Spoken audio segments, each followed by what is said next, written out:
Hey, I'm Curtis Stone and I've got another great GMC trade secret for you. We're talking oysters. Everybody loves to eat them, but a lot of people aren't too sure how to prepare them, so I'm going to show you exactly what to do. John, you better give me half a dozen of those beautiful fresh Pacifics, please, mate. You got it. Yum. Now, the most important thing with your oysters is that you eat them when they're super fresh. Okay, when you go and get them, you want to make sure that they've got a little bit of weight in them, which means it's a nice full oyster, right? So they should be a little bit heavy. The next thing you want to do is make sure that they're completely closed. When the oyster's completely closed, you know it's super fresh. Actually, it's still alive. And inside there, the oyster's holding onto the top of the shell and the bottom of the shell with one muscle.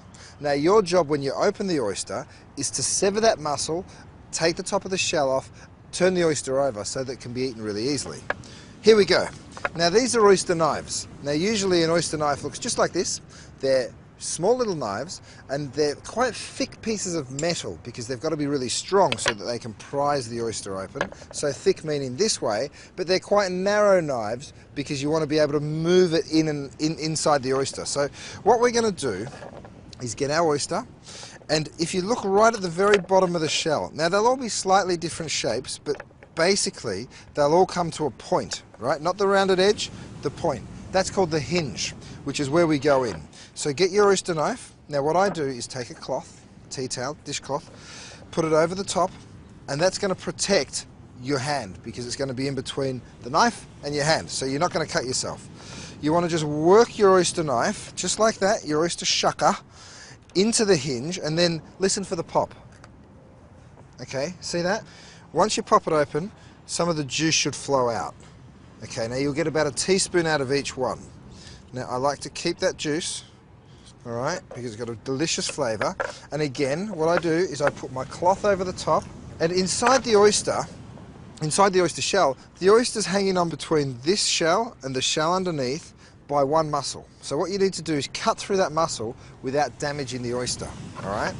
So you just gently work it up like that, and then you're just going to use the sharpness of the knife to saw underneath and sever that muscle from the top of the shell. Okay, so that's how you need it to come out. Then what you do is you pick your oyster up, keep that juice, and there's the muscle there that we were talking about, right in there. So that was holding the top of the shell on. So you want to go underneath there and just cut through that, turn the oyster over. Beautiful. And that is ready to serve. Delicious. Yum. There's a million things you can serve with fresh oysters. We've got a mignonette sauce, a little bit of homemade cocktail sauce.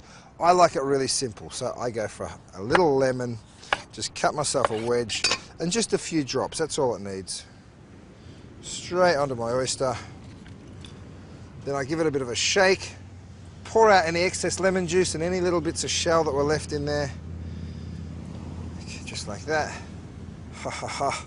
How can life get better? I'm Curtis Stone, and that's your GMC trade secret. Yum.